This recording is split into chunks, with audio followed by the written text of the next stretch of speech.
समाधि पाद सूत्र नंबर 10, चैप्टर नंबर 1 के 10वें सूत्र पर बात करेंगे। अभाव प्रत्यय आलंबना तमो वृत्ति निद्रा।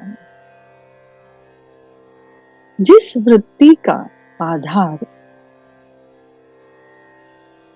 अभाव पर है, यानी कि पूर्ण अनुपस्थिति विचार, वस्तु या परिस्थिति का, वही तमस वाली वृत्ति को निद्रा कहा गया।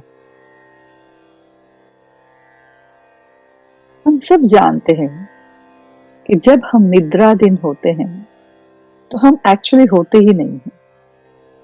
वहां पर निद्रा मीन्स डार्कनेस या तो शून्यता।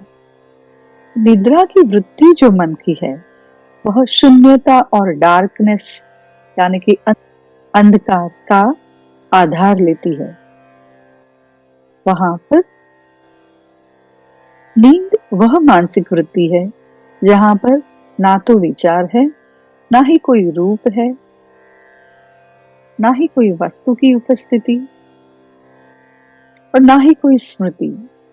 यह सारी चीजों से मुक्त होकर मन जो है वो शून्यता या अंधकार का आधार लेता है। मन सक्रिय है परंतु किसी विषय पर कार्य नहीं कर रहा, बस अभाव में टिक गया है। नींद को योग नहीं कहते। नींद को योग क्यों नहीं कहा जाता? जब नींद में सभी वृत्तियां रुक जाती है फिर भी नींद को योग नहीं कहा जाता, क्योंकि नींद में भी मन कार्यरत तो है ही, पर उसमें कोई सजगता नहीं है। नींद में भी मन सक्रिय होता है। हमें पता चलता है कि नींद आई, मैं आज बहुत अच्छे से सोया, या तो मुझे आज बिल्कुल ही नींद नहीं आई। तो जब हम उठते हैं तो हम ये कह पाते हैं कि नींद के बारे में हम बोल सकते हैं, तो वह शांत मन नहीं हुआ। मन में भी एक प्रवृत्ति चल रही थी, जैसे समंदर में लहरें चलती है वैसे ही। नींद पूर्ण अभाव नहीं है, बल्कि अभाव के अनुभव की एक विशेष मानसिक लहर कहा जा सकता है। जब मन में कोई भी विषय ना रहे तभी वो सच्ची नींद है। दिन में मन भरा रहता है, विचार, स्मृति, वस्तुएं, कल्पना, शब्द, कुछ न कुछ। केवल गहरी नींद में ये सब रुक जाता है, मन अनुपस्थित हो जाता है और व्यक्ति अपने शुद्ध चैतन्य रूप में रहता है, और वो भी बिना जागरूकता के। ऐसे ही मान लो जैसे मर गए। नींद ऐसी है कि तमस की वृत्ति पर आधारित है, तो जैसे कुछ पता ही नहीं। तमस मतलब पूर्ण अंधकार, वहां कुछ भी ज्ञात नहीं, उसे ही तमस कहते हैं। तो निद्रा एक तमस की वृत्ति का एक प्रकार है। नींद और समाधि का फर्क देखें तो नींद में विषय रहित चेतना और अजागृत मन, और समाधि में पूर्ण विषय रहित चेतना और पूर्ण जागरूकता।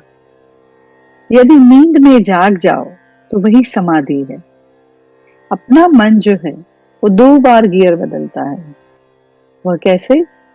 एक तो जागते हुए नींद में जाना, और जब नींद में हो तब जागरूकता में आना।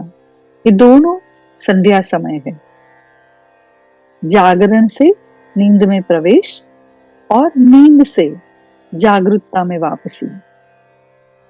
और इस क्षण व्यक्ति ना तो जागा है ना ही सोया है, और इसीलिए मन का जो तंत्र है वो कुछ क्षण के लिए ठहर जाता है।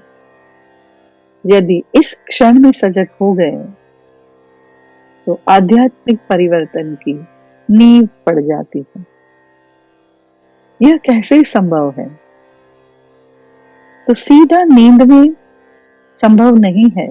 इसके लिए थोड़ी सी प्रैक्टिस करनी पड़ती है, और वह भी जब हम पूर्ण रूप से जागृत हैं, चलते हुए, सांस लेते हुए, देखते हुए, हर क्रिया में जागरण लाएं।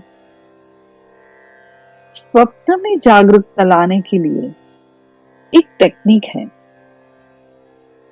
सोते समय आप ऐसा सोचें कि मैंने एक गुलाब का फूल हाथ में पकड़ा है। यदि वह स्वप्न में प्रकट हो जाए तो समझ जाओ यह सपना है। यहीं से स्वप्न में सचेतनता का आरंभ होता है, और तब जाके धीरे धीरे नींद में भी सजगता उतारना हो सकता है, संभव है। Isn't it beautiful? कितनी गहराई और कितनी बड़ी बात ऋषि पतंजलि ने इस सूत्र के द्वारा समझाई है। अभाव प्रत्यालंबना तमोवृत्ति निद्रा। निद्रा की वृत्ति को समझाया है। अब तक हमने कभी ये सोचा नहीं था कि निद्रा भी एक मन की वृत्ति हो सकती है, क्योंकि नींद माने हम तो जाने, नींद का अर्थ अब तक हम समझते थे कि कुछ न होना, पर नींद के बारे में जानना, नींद को समझना, ये बहुत बड़ी उपलब्धि है, और धीरे धीरे प्रैक्टिस के द्वारा ये कर सकते हैं।